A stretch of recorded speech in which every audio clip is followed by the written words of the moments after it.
Welcome to Sober Sunrise, a podcast bringing you AA speaker meetings with stories of experience, strength, and hope from around the world. We bring you several new speakers weekly, so be sure to subscribe. We hope to always remain an ad-free podcast, so if you'd like to help us remain self-supporting, please visit our website at sober-sunrise.com. Whether you join us in the morning or at night, there's nothing better than a sober sunrise. We hope that you enjoy today's speaker. Give a warm welcome to our main speaker, Steve D. from Rainbow.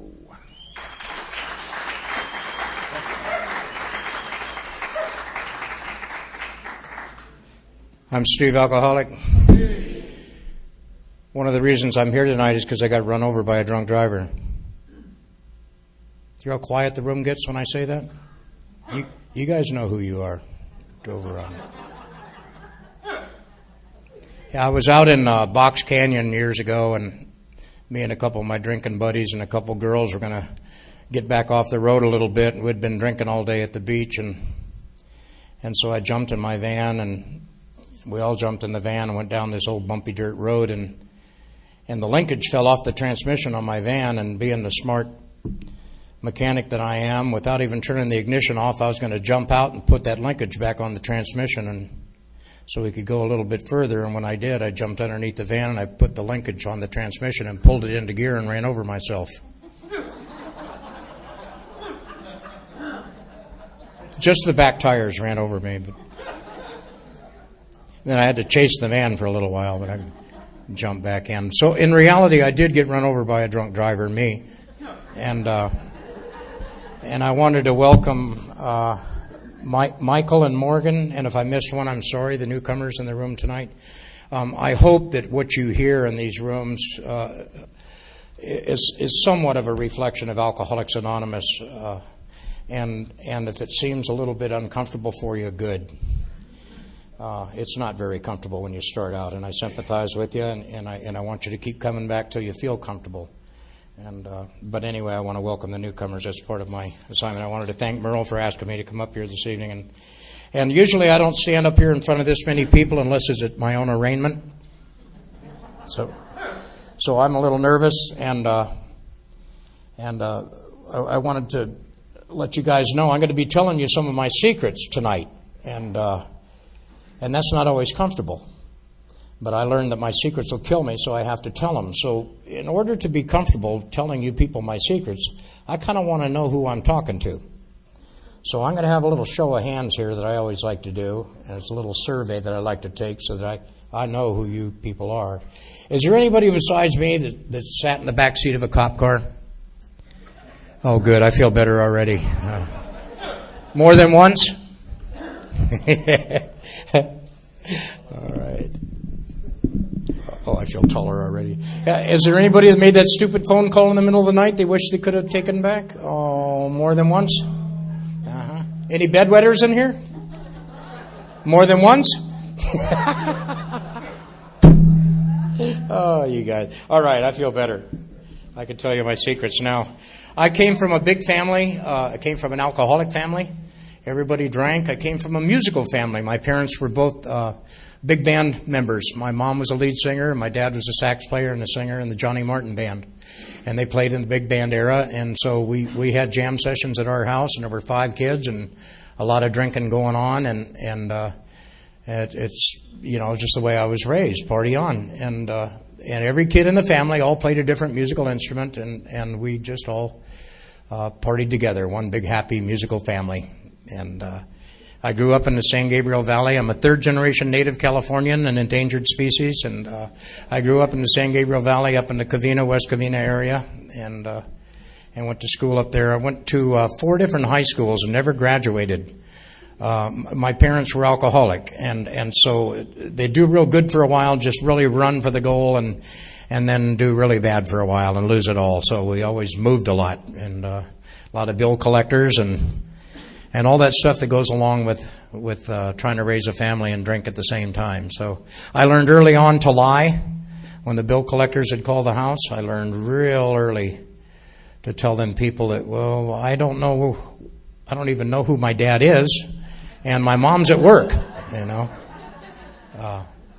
And so from a very early age, I learned that lying was real important to cover your ass. And so, life went on, and it got real crazy. Like I said, I went to 4 different high schools, but it seemed like every time I'd make friends, we'd have to move, so I stopped making friends.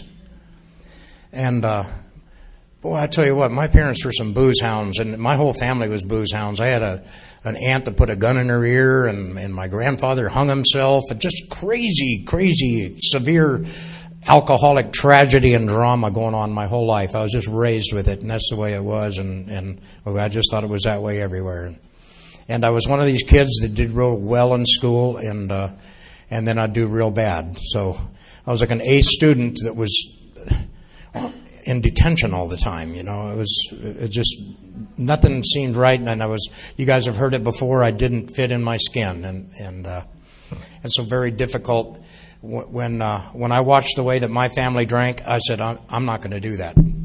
I'm a product of the 60s too. I kept my hair though, and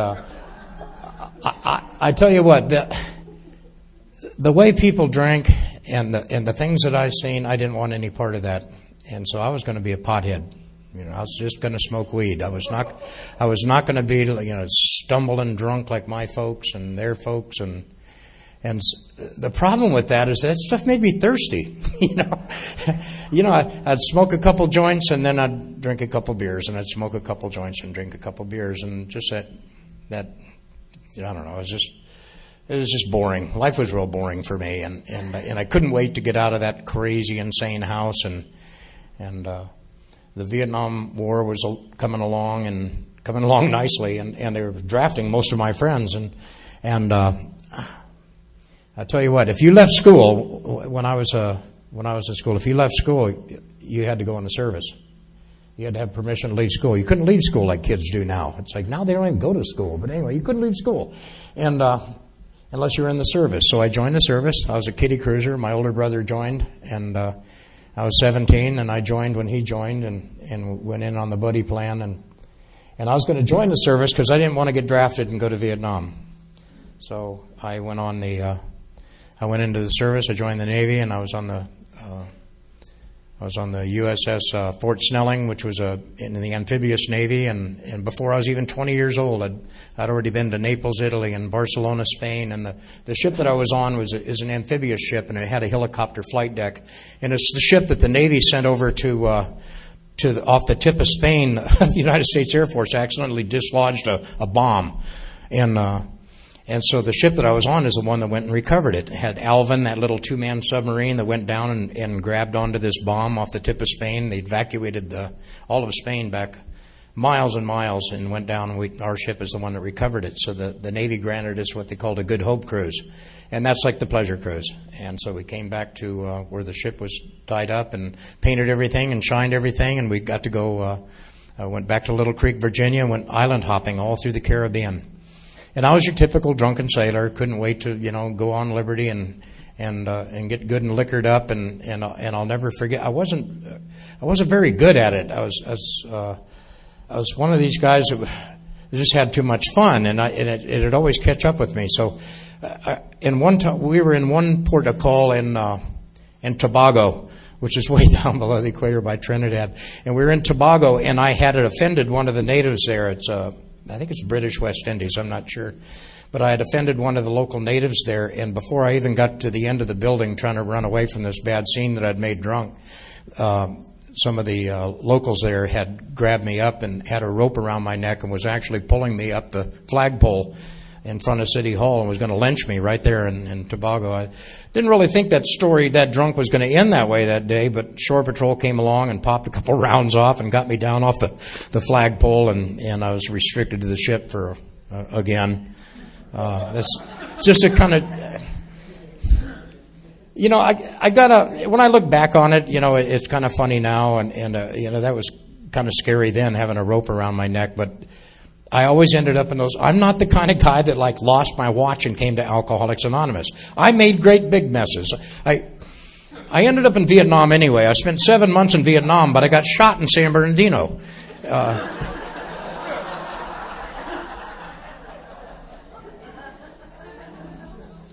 But anyway, after the Tobago scene and getting in Trinidad and Tobago, we went to St. Croix and St. Kitts and Ponce and San Juan and all the way down below the equator, and went shellback and had a good time aboard that ship, and it really was a lot of fun. Got to see a lot of the world and a lot of drunks, and what happened is I got in trouble.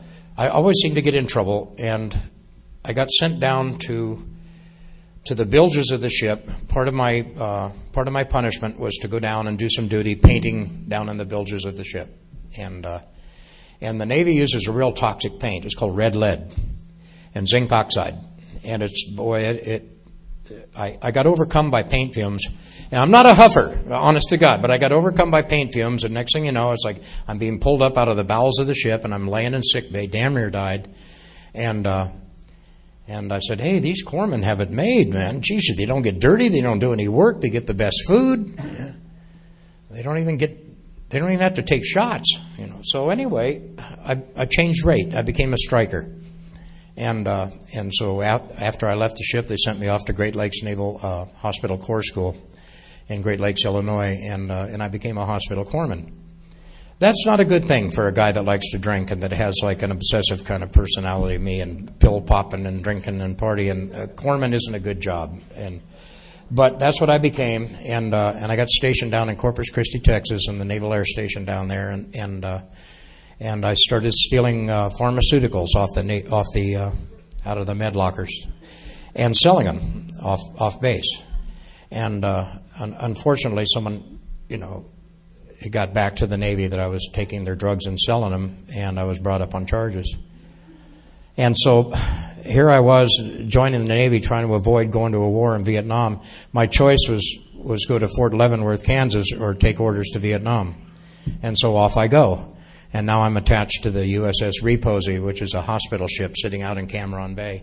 And that's where they fly everyone off. If you guys saw MASH, well, they take them from the MASH tent and they send them out to the hospital ship. And if you can't fix them there, they'd send them on over to Sasebo, Japan. So that's what I did for a while. And for a young kid, I cracked. And I couldn't stand all the carnage and the blood and the death and what was going on. Remember, I joined when I was 17. And watching all this stuff was too much for me, and I didn't want any part of it anymore. And so the Navy decided to discharge me with, I got an honorable discharge and all that, but it was under medical conditions. And so when I discharged out and I was all done with that, I discharged out, I was out of the Navy on Treasure Island, which sits up underneath, it's in the San Francisco area. And Treasure Island was a man-made island for the 1939 World's Fair. And so that was where the Navy base was, and it's right down the street from Haight-Ashbury. And that was going on. Now, I got out of Vietnam right before the Tet Offensive, and so Haight-Ashbury was happening. And boy, the music they were playing and the things they were doing in the Haight that was me. And man, I grew my hair long and I blended right in there, and it was just so much fun. It was such a great time. I was just lucky to experience that without the bad experiences. And I thought, man, I was missing it. And by this time, I'd learned to drink. And I was mixing it up with everything up there. And, for some reason I got some brainstorm come back down to Southern California and leave the Frisco area and have the American dream. And so I came down and I met a gal and we got married and started making babies. And I didn't realize that I was caught in the throes of alcoholism, that I would do the same thing that I saw my parents do. I'd do really good for a while and then I'd make a great big mess. The big book of Alcoholics Anonymous talks about that. You guys hear us read in chapter 3, about the real alcoholic. Well, the real alcoholic is he's described on page 21. And I'll read it to you guys. Can I get too much feedback there, Dan? Yes, sir. Okay. Anyway, the real alcoholic is he's the fellow that's been puzzling you. He starts off as a moderate drinker. And that's what I did. I started off a moderate drinker. And he says he may or may not be a continuous hard drinker, but at some stage of his drinking career, he begins to lose all control of his liquor consumption once he starts to drink. And that's what they call the real alcoholic. They say for most real alcoholics, that's who they're talking about, is the real alcoholic, that he loses control. He says, here's the fellow who's puzzled you, especially with his lack of control. He's seldom mildly intoxicated. He's always more or less insanely drunk. His disposition while drinking resembles his normal nature but little. He may be one of the finest fellows in the world, yet let him drink for a day, and he frequently becomes disgustingly and even dangerously antisocial. That sound familiar? Well, that's how I drank. And the nicest guy, when I'm sober, and give me a couple drinks and just instant asshole. And I just make great big messes. And and I didn't know that's what I had. I didn't know that my problem was at all related to alcohol. I thought because I went to the war and I saw all this carnage, that's what, I thought maybe it's because my parents were drunks and all this insane kind of childhood that I had. I didn't know that it was like from alcohol, but it was. But it took me years to figure that out. And that's why I welcome the newcomers. You're going to discover some things in here. It's going to take you a little while of being sober to realize why you drank. And I couldn't figure that out. I couldn't figure out why I drank. Why, I didn't go out there to get a rope put around my neck and be pulled up a flagpole. I was down here at I went fishing one time, and a good friend of mine wanted to get out of Cardiff, and he says, "Hey, you want to come, jump on my fishing boat with me and go fishing?" I said, "Sure, I need to get out of Cardiff anyway." And so we go down to Point Loma, and he has this 40-foot fishing boat, and we head up the coast, and he had an ex-wife that was a cashier at one of the markets there in Cardiff, and he anchored off of Cardiff right where I just left. And he goes on the beach on a drunk and spends all the fuel money. Well, the storm came up, the anchor came off the boat, it starts going closer and closer to shore, and I don't know how to drive a boat. He's the captain, I'm just an engineer, and I can keep it running, but I don't know how to steer this thing, and I don't know how to read bottom charts. I can't take it back to Point Loma and try and save his master's papers. So I'm going in circles for 17 hours, and I'm talking to the surfers in the lineup out there in Cardiff on the reef. "Hey, go find Fish Jim. Tell him that the anchor came off the boat. I've been driving in circles for hours here. I don't know how long I can stay awake." And the boat washed up on the state beach, right there. Made the front page of the paper. And by this, that's what I mean. I didn't just lose my watch and come to AA. Now I got a BUI, boating under the influence. And so I didn't really sign up for that, It's like I was just going to go have a couple beers, maybe go do some fishing, and so my life just got crazy like that. And I'm one of the, I'm just one of them guys that was just lucky enough to get out of that one, on to the next adventure, and not realizing that maybe I might have a drinking problem here.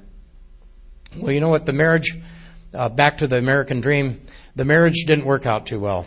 By this time there were a couple kids, and my wife was a drinker and a pillhead too, and the marriage wasn't working, and it came apart. It came apart real quick, and my kids stayed with my ex, and next thing you know, they weren't behaving too well, and it's a family disease. They're experimenting with drugs, and they're drinking, and they're becoming little insubordinate shits to the point my ex couldn't deal with them anymore, and made my two daughters a ward of the court. And I'm out there running wild, so, I don't have a thing to say about it. And next thing you know, my daughters are up there and waiting to be fostered out at a place called Penny Lane in Van Nuys. And Penny Lane is also a little recovery home for kids that are delinquents. And so my oldest daughter, Amber, and my youngest girl, Jennifer, are up there in Penny Lane, going to meetings and waiting to be foster homed out. Well, I go up there to visit them, and the counselor there at the front desk said, "Mr. Duval, we can't let you see your daughters." And I said, "Well, why not?" He said, "Well, our records here show that you're an absent, negligent, alcoholic father." Well, that sucks, They're right, but it sucks, And I got a little indignant about it, and my feelings were kind of hurt, and I pleaded with her, and they wouldn't let me see my kids, and so I didn't get a visit. And so I went back out, and I had a big chain link fence around this place, about 15 feet high, and my oldest girl saw me walking across the parking lot expecting me to visit them that day. "Dad, where are you going?" I said, "They won't let me see you." And so they were a little bit, they were crying and everything, and my oldest girl, it's not this one here, but I used to carry it to meetings when I spoke. They brought their big book out to the fence and said, "Hey, Dad, read this big book, and maybe if you get sober, they'll let you come visit us." You'd think a guy'd get sober, huh? it got worse. It got worse. I mean, you would think that those kind of things, like, usually are wake-up calls for the normal people. But for us, it just drove me into harder drinking and became homeless. And, you know, when I was chasing that American dream and I had the home in Oceanside and you know, I was a renter in the Los Angeles area before I even came down to San Diego. I had good jobs. You know, I worked for a rock and roll radio station, 2 of them, KPPC and KMET, both of those. Started out at KPPC. And I used to swap records with a guy that had the largest 45 and 78 collection in the world, Bear from Canned Heat, and Dr. Domino. We'd all trade records and play table hockey when I worked at KPPC. So I was lucky enough in those days to go see Jimi Hendrix live, you know, and I saw Janis live, and I saw the Beatles, and I saw the Stones, and all the greats. I got to see them all, you know. And I'm wearing expensive suits and driving a Jaguar, and I'm on top of things, except that drinking was getting in the way. I rose right to the top, everything I wanted to do. I mean, I had lunch with Leon Russell one day at La Brea Tar Pits up on Wilshire Boulevard, because that's where KMET was. When they pulled the plug on KPPC, half the air staff went to KLOS and the other half went to KMET. Some of you guys with silver hair might have remembered those days, but I went with the KMET staff, and man, next thing you know, I'm drinking and I'm ruining a job. You know, so the marriage is coming apart real quick, the kids are gone, and next thing you know, it's you know, from those good jobs and a marriage being intact and a homeowner and driving nice cars and wearing nice clothes and having change in my pocket. I don't know how it happened, but all those bumps on the way down, I was unscathed. I just kept hitting these bumps and lower and lower and lower, and next thing you know, I'm a homeless guy. You know, and I can hang with that, you know. I'm not a very good panhandler. I'm too proud to panhandle, you know, but I got to hustle, and I'm a homeless guy, and I'm living in my car, and you know, I didn't realize this until I did an inventory years later, and I didn't realize all those years of homelessness when I was feeling sorry for myself and drinking every day and all that stuff, that I was spoiling myself with being irresponsible. Now, I'll kind of explain that.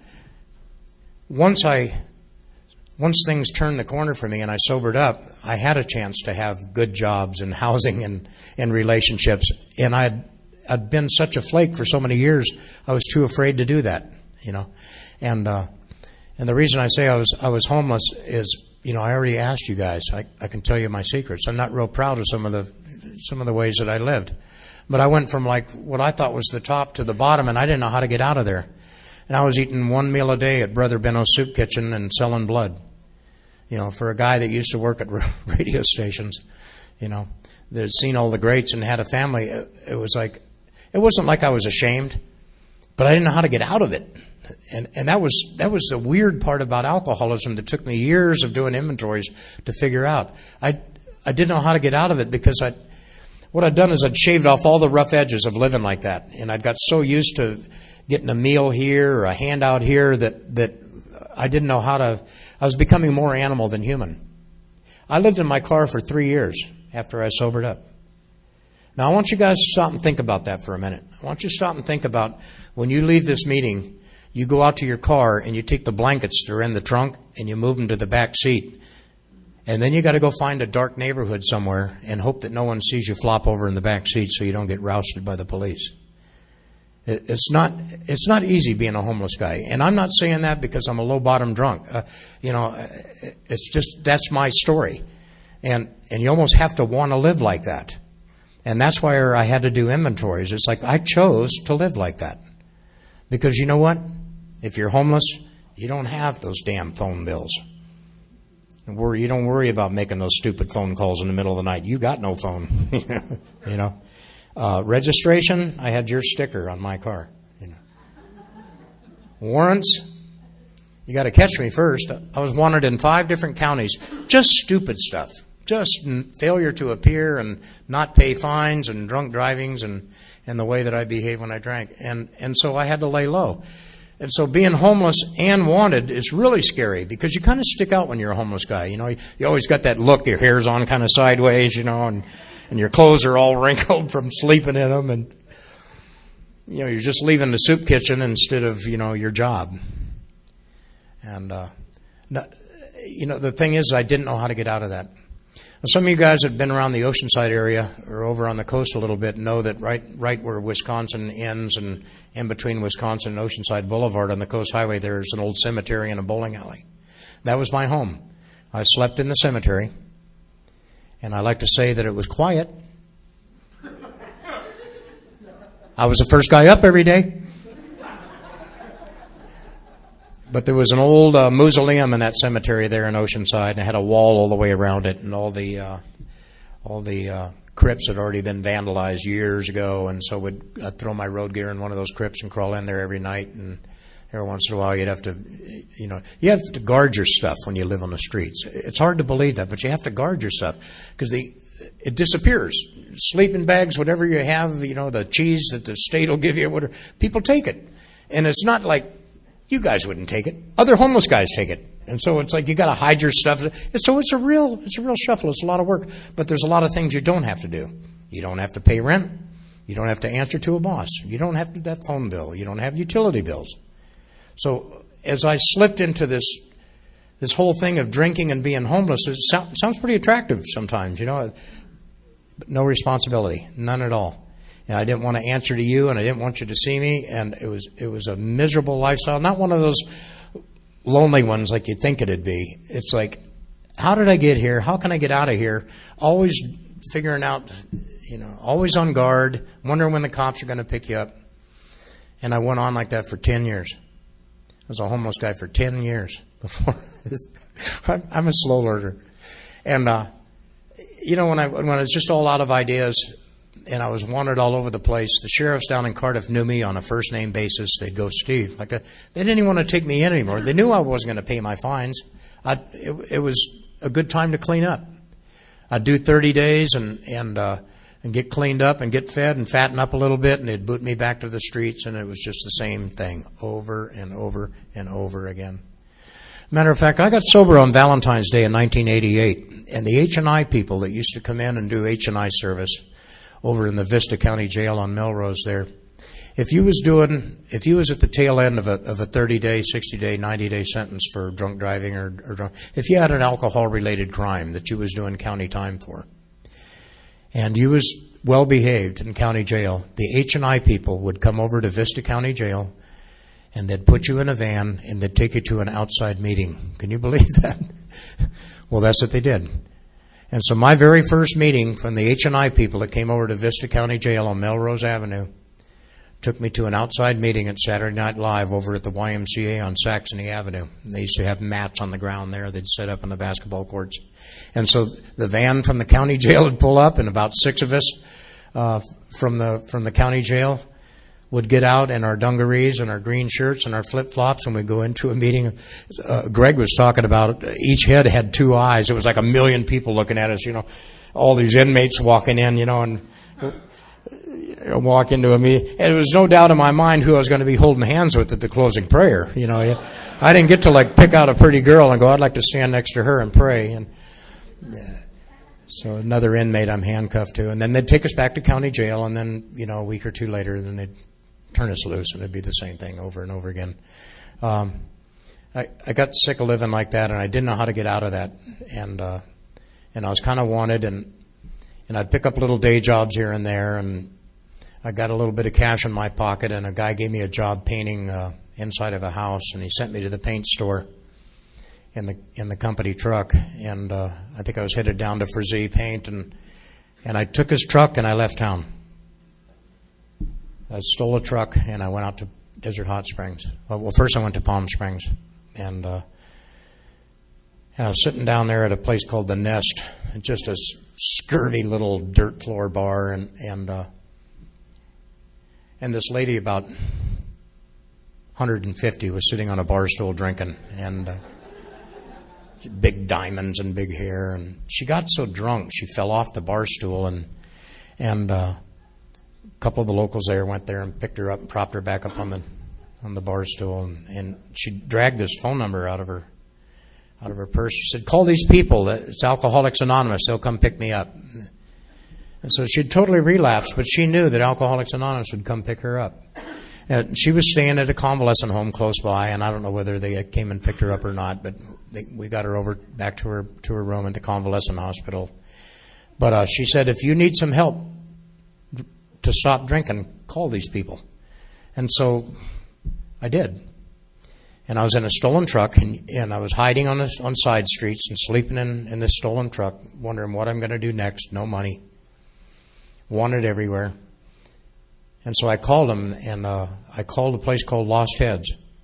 Now, Lost Heads is a recovery home. I think it's called The Ranch now. It's in Desert Hot Springs. They had 2 beds that were provided by the state. It was sort of, I didn't know it at the time, it was a high-end recovery home. It was like if you flunked out of Betty Ford, you could go to Lost Heads next. So it was up there. It was pretty expensive to stay there, but they had 2 state beds. It was part of the requirement for their state funding, one for a guy, one for a girl, and they took me. And they detoxed me. And the counselor was going through my bags, and I was just in that daze that you're in when you decide to stop drinking, not comfortable at all. And you know what, the counselor, I said, that truck out there in the parking lot I got here in, it isn't mine. And I really should let the guy know that I have his truck if I'm going to be here for a little while. And they said, oh, making amends already. And I'm going, huh? So I called the guy and I said, hey, you know what, I've turned myself into a rehab. And if I tell you where your truck is and you don't call the cops, that'd be cool. But if you're going to call the cops, I'll just burn it. I don't care. Yeah. Didn't matter to me. Yeah. Everything in my life at that time was so disposable. Everything was a throwaway. Yeah. And so they took me in Lost Heads, and I called the guy, and he came and got his truck, and I didn't play well with others, and I didn't do recovery real well. I didn't understand what was going on, but I felt something different. What was different is that I asked for something different to happen, and it started happening, and it was almost scary. It was like I felt better health-wise. I'll never forget, they'd had some big shindig when Betty Ford herself had gone over to the Betty Ford Center, and they had pheasant, and the leftover pheasant they brought over to Lost Heads. And it's like, oh my God, I'm in a recovery home. I went from a soup kitchen to pheasant. And they go, yeah. And, I'll mess it up. If it's possible, I'll mess it up. But I got in trouble there too. And next thing you know, they had me at Lost Heads sweeping rocks all the way across the tennis courts and the swimming pools, and then I'd sweep rocks all the way back. They caught me with too many candy bars, and it's like, God, candy bars. I mean, you guys, man, I used to hang around with outlaw bikers. Candy bars, give me a break.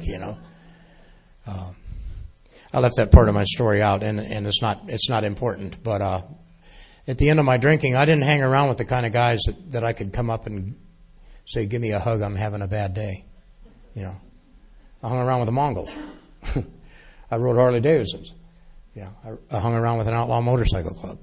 And I hung around with thieves and liars and cheats and drunks and dope fiends. And it's not the kind of people that you want to say, I'm not doing too well, because it was a sign of weakness. And you just couldn't hang around. You couldn't hang around and say, I need help. And I wasn't raised that way.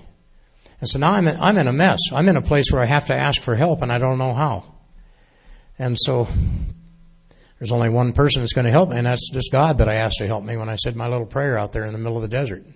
And so it was just like, it was one of these deals where they go, well, you don't have to get the God thing. Just find a power greater than yourself, and you could make it the group or whatever you want it to be. But these people here are, they're all going to have to find their own individual higher power, and so I did.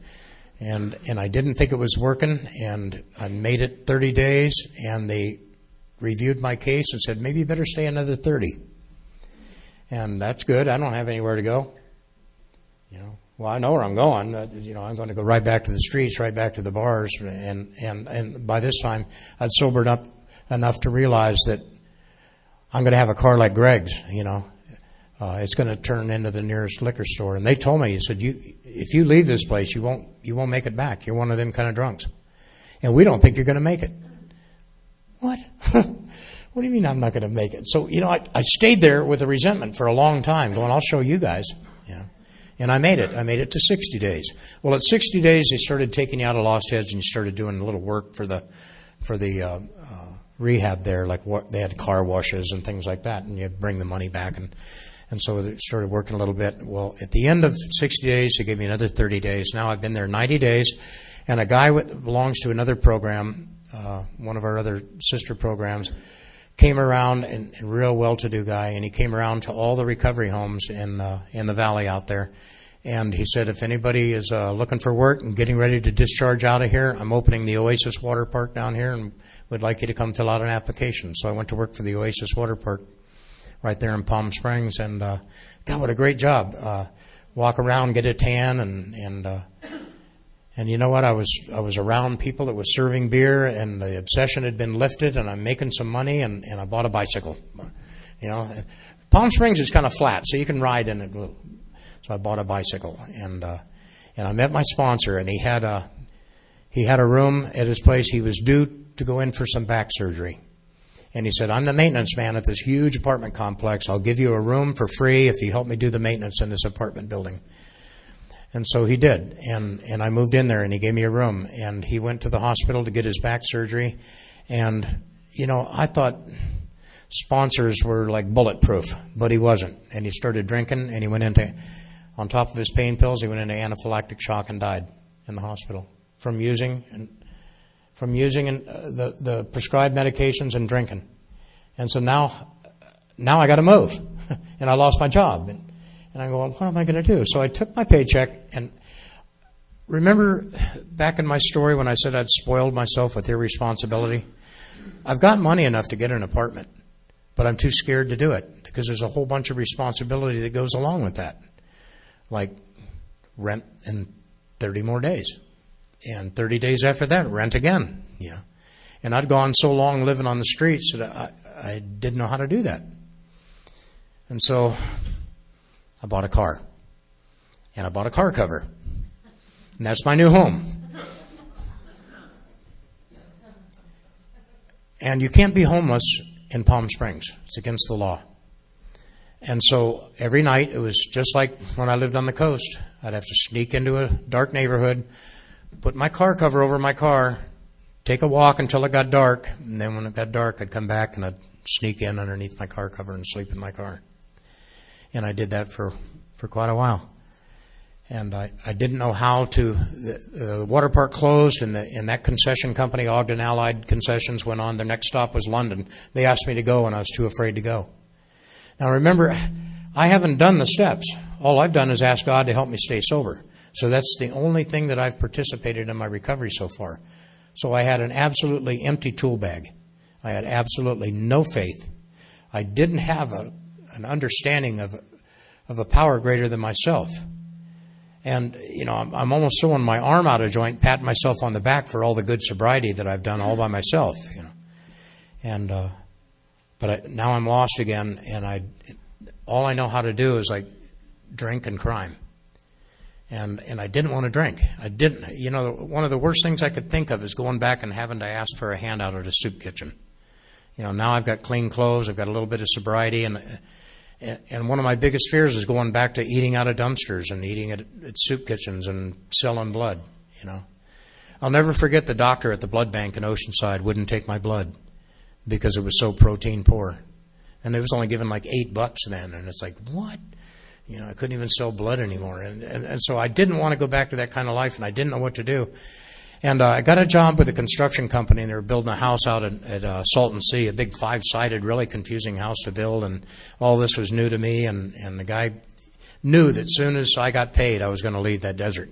Because by this time it's July, and it's about 160 every day there, it felt like, you know, for a guy that's from the coast, you know, and my brains are getting baked. So he was right. He knew that if he paid me, I'd be gone. So he held my check, and he held my check, and he held my check until we got done with this house. And finally, I snapped. I didn't have any tools. I didn't have anything going on except the stuff that was familiar to me: anger, rage, resentment, revenge. And so I wrapped one of those great big construction extension cords around his neck about 2 times, and he paid me. And I left the desert. And I came back to the coast. And now I'm not even understanding this. I heard it later on in the meetings. Everywhere I go, there I am. And so now it's like, just different neighborhood. And now I've already cut a different trail from the rest of my old drinking buddies. And I used to have an old bus that I lived in that was all converted over. Us old hippies had buses, and I had this bus out on a friend's ranch and up above Fairbanks. And so my bus was up at this guy's ranch, and he said, "Yeah, if you do ranch chores for me, you can stay in your bus." So that's what I did. And I started going to meetings down at the step house that Greg mentioned there. And then a little bit of time went by, and I didn't get along with the owner of the ranch. And one day he said, "You got to get all this stuff out of here." And so I was down to just the car and the streets again. And I was down at the little step house, and I had 3 years sober. And behind the step house down there they have what they call a trusted servant. Now the trusted servant lives in the step house, and he gets up in the morning and he makes coffee for the morning meetings. They have morning, noon, and evening meetings. And the trusted servant is the guy responsible to make sure the place gets locked up and the coffee's made for the morning meeting. Well, everybody wanted that job. All of us homeless people that were trying to stay sober wanted that job. But the deal was it was a long line for it. And so in the alley behind the 6-step house, there was a bunch of cars parked. And there were like 3 or 4 cars, and there were people like me that lived in their cars that were waiting for this position to open up as trusted servant. And every time the trusted servant would either get drunk or relapse and go away, or his 6 months was up and he'd have to move out of the step house, everybody would move forward 1 car. Now, I still had your sticker on my car, waiting for my turn, and I've got like 3 years sober, and there's people that came in after me, the people that came into recovery after me. But these people had girlfriends, and they had clean clothes, and they had nice cars, and they had jobs, and they had homes they were going off to. And this became like, it's a little bit embarrassing. And I'm getting mad at these people. They came in after me, and they've got it going on. And here I am, 3 years sober, and struggling to stay sober, and I'm still getting bus tokens and eating at Brother Benno's once in a while. And, I'm going, this sucks. This really sucks. And you know what? If this is what sobriety is all about, I don't want any part of it. So if there's a God, you better show up, and you better show up today. That was my prayer. If there's a God, you better show up. Because this sucks. It was easier for me living when I was a drunk. At least I could drink myself to sleep. At least I didn't, have to look at all these people, they ain't got nothing going on. They got a lot more stuff than me. And poor me, I'm sleeping out here in my car waiting to move into the trusted servant's position. And so if there's a God, you better show up, and you better show up today, because the sobriety is no fun anymore. I'm about done. And the phone rang. Now, this is just my story, and it was just like how God showed up in Steve's life that day. But the phone rang, and it was Ed and Marty. Used to have a moving business down there on the coast. And Ed and Marty would use people from the step house and a couple other recovery homes to help load trucks when someone was moving. The big trucks, the big giant ones. So Ed called, and he asked Tony, the trusted servant, "Hey, is there anybody down there who wants to go to work today for cash?" So that was my, I petitioned God. I said, if there's a God, you better show up, and show up today. And the phone rang, and I didn't know it. When I looked back on it, it was God. And God said, "You know what? Here's a job." And the trusted servant there, Tony, gave me $10 to put some gas in my car, and I went to work, and I've had a job ever since. And so the lesson I learned in that is ask for evidence. So I'm not one of these guys that'll pray for you very easily. I'll pray for me first. Help me get a job. Help me get a girlfriend. Help me get some housing and some gas money, and help me through this sobriety stuff, because it's not very easy. It's the hardest thing I've ever done. And so I did a lot of those selfish prayers. It's not recommended. You'll hear a lot of people tell you, don't pray for yourself. Boy, I did. I still do. I need a miracle, left to my own devices, without a God, it's like I'm going to do stupid stuff, and I've already proven it over and over again. And so I needed some help, and I had to ask, and I asked, and God showed up, and I've had a job ever since. Now I like to call it one notch on my gun belt. I put that first notch on my gun belt. That was my evidence that there was a God that cared about me. And then one of the old-timers there said, "You know what? None of these promises are going to happen for you, Steve, until you start participating, And I said, I'm absolutely crazy. I can't live in my car anymore. I can't do this. I tried to turn myself into the fellowship center over in Escondido, and the counselor there said, if you get busy working some of these steps and start making some of those amends, maybe some of those promises would happen and your life would turn around. And then going, who does this guy think he is? You know, he was just trying to give me, we give each other, it sounds like tough love, but it's not tough love. We got to love each other in these rooms enough to care about each other so we don't go down those awful trails and get drunk. Man, I've got to love you guys enough to go, come on, you can do better than that. I had a group of people around me that was willing to take a chance and tell me the truth about Steve. And a lot of them were afraid of me. A lot of people were really afraid of me. If you go over to the coast and you ask if they knew anyone that pulled a gun on anyone in a meeting of Alcoholics Anonymous, my name will come up.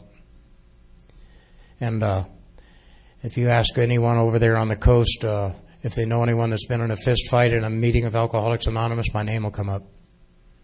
Now, I'm just an old scrapper, an old bar drunk, and let's get it on. And so I didn't behave well. I didn't play well with others. But these people had me convinced if things were going to change for me, if you want to not eat out of dumpsters anymore and not sell blood, if you want what we have, you have to do what we do. So they said they wouldn't take me at the fellowship center, and I started making some of those amends. And one of the first amends I made, I told you guys I hung around with some outlaw people, is I had to go down to the Federal Depositors Insurance Corporation and make amends for about 10 bank robberies I was involved in. And I had to be willing to go to prison for that. And they escorted me to the door with a security guard. And they said, this case is closed, and we don't want you in our building. My amends wasn't very well accepted, And I made that amends to that ex-wife. I'm sorry that I ruined our marriage, that the kids were gone, and that we lost the house. And I'm sorry that I was just such an alcoholic, and I am so sorry. And I made those amends to her, and she said, I didn't divorce you because you're an alcoholic. I divorced you because you're a jerk. It's that simple. Once I get to be the right size, I'll tell you guys something. When I came in here, Alcoholics Anonymous was my umbrella to get out of the storm. And it was like, oh, thank God it stopped raining. Thank God the wind stopped blowing. They put it in the big book like that. But after I was around here for a while, Alcoholics Anonymous became my armor. It helped me in those situations when I was wrong to look you in the eye and go, I'm sorry, I screwed up. And you know what? I never realized it was that easy. I spent more time and energy lying and cheating and trying to get around from what was really going on, that I was just killing myself. And so I started working those steps, and I got a good sponsor in there, one of the first sponsors that I could really tell him the truth about me, and he had called me on all my shit, and he hired an attorney, and we went around from courthouse to courthouse taking care of all the wreckage of my past. And the last one, the one that I dreaded, was up here in Orange County, and then I had a failure to appear. And the judge told the attorney, have Steve in my court at 10 o'clock on Wednesday morning. And I thought, well, this is the one they're going to send me away for. I already got I got to walk. I got a pink slip on the FDIC amends. But this one, I didn't think Orange County was going to let me out from underneath. It was about a 1.5 year old drunk driving charge. And I'd done my time. I didn't pay my fine. And my attorney told him what I was doing, that I was involved in Alcoholics Anonymous, and that I'd really struggled to try and stay sober, and that I came from a homeless guy that was eating in a soup kitchen to a guy that could actually hold a job. And he told the judge that, and the judge called me up before him, and he had a room full of people that were all probation violators. And they had all done the same thing that I did. They didn't show up, and they didn't pay their fines, and they got picked up and pulled back into court. And he used me as a good example. So this man here, Steve Duvall, has taken responsibility for himself, and he's taken care of all of his warrants in 4 other counties, and I'm dismissing his case. And that only happens in Alcoholics Anonymous. And I tell you what, that didn't happen to me before, because I was the guy that they'd hear my case last, Like I said, the only time I stood up in front of people was at my own arraignment, And so that judge gave me a walk on that one, and I started getting busy working the steps. And I came from a group of people that said, take some service work. And early on, they'd take us down to 111 Island Street in San Diego.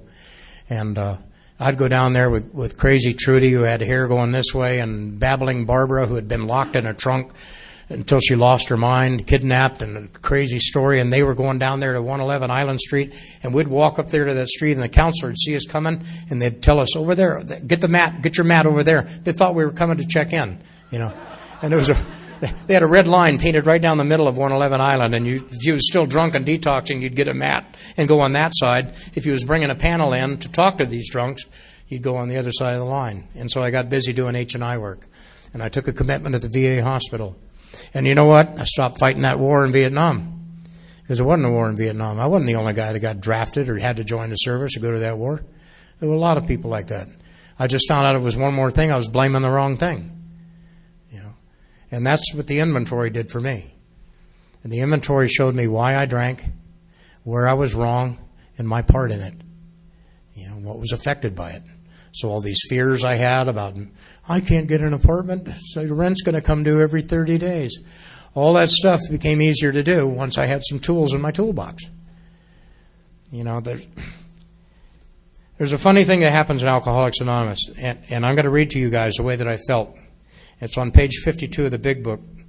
And this is the way I felt when I walked in the rooms. It certainly isn't the way that I feel now. But it says, we were having trouble with our personal relationships. We couldn't control our emotional natures. We were prey to misery and depression. We couldn't make a living. We had a feeling of uselessness. We were full of fear. We were unhappy. We couldn't seem to be of real help to other people. And they say that you have to find a substitute for alcohol. There's no substitute for alcohol. You got to be kidding me. They say there is. And they say the substitute for alcohol is 100 pages later on page 152. It says there is a substitute, and it's vastly more than that. It's the fellowship of Alcoholics Anonymous. So all of you people that I called lame became my saving grace. It was you people. You loved me enough to be brave enough to tell me and call me on my shit and say, work these steps. And we understand. We did it. We drank like that. Not all of us drank as hard as you. Not all of us are low-bottom drunks like you. But we understand alcoholism. You were willing to take a little bit of time to spend with me and show me how to do these steps. Showed me how that I can believe that I can be restored to sanity, like it says in the second step. Showed me how to find a power greater than myself, like it says in the third. How to do the inventory. How to share that with someone else. How to identify my shortcomings and my defects and ask God to remove that stuff.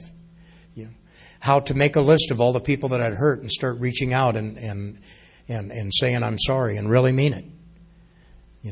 And how to continue to take that inventory. I don't mean at night when I lay my head on my pillow. I mean in the moment. I'll give you an example of that. Very simple. 10th step right here. If I've said anything to offend anyone, whether it be my language or my story, I apologize. I'm just trying to carry the message of Alcoholics Anonymous. And then, of course, in 11 is I want to understand that there's a God in my life that will. I want the knowledge that He has for me, what He wants me to do. I want knowledge of that. And then to carry the message is what I'm doing right up here tonight, telling you guys my story. I didn't know that 22 years later I'd be standing up here talking to you guys. That isn't what I expected at all. I just wanted to not eat out of a dumpster anymore and not have to sell blood. I didn't know that I'd have a beautiful home on about 5 acres full of avocado trees and a loving wife sitting next to me in the rooms tonight. I didn't know that I'd have a host of friends about me, just like it's described in the big book. All the promises have come true for me. And I'm one of these guys that said, that might work for you, but it won't work for me. I come to Alcoholics Anonymous. The drink went away a long time ago. I come here today to learn how to live and to give back to you guys and to feel the love from you guys. I don't know where else to go. I made a mess everywhere else I went. I made a big mess. And luckily, I was one of these lucky guys that never went to the penitentiary or got shot. I certainly had it coming. But instead, I found the rooms of Alcoholics Anonymous. And you know what? You can't get to where I'm at from where I came from without a miracle. So I'm an absolute believer in that there is a God and He does love me. I always wondered why me? Why did He pick me? I know why. And it's because God came to a meeting of Alcoholics Anonymous when this first thing started, and He liked it, and He's been showing up ever since. And He's been working miracles, not only mine, but in all these people in these rooms. Every one of you guys is a walking, talking miracle in yourself. And I want to let you guys know your story might not be as horrid or as tragic or as ugly or as humorous as mine, but it tells us in the big book of Alcoholics Anonymous that we can take all of those liabilities from our drinking days and turn them into assets. And that those liabilities are to be identified to use to help another alcoholic. That's what it says in the big book. That's what my job is, to take the way that I lived and show you guys that the miracle of Alcoholics Anonymous is happening. It worked in my life. So I'm just a tiny little piece of it, you know. And I want to thank Merle for asking me to come up here this evening. And I want to thank the group for listening to my story. Thank you.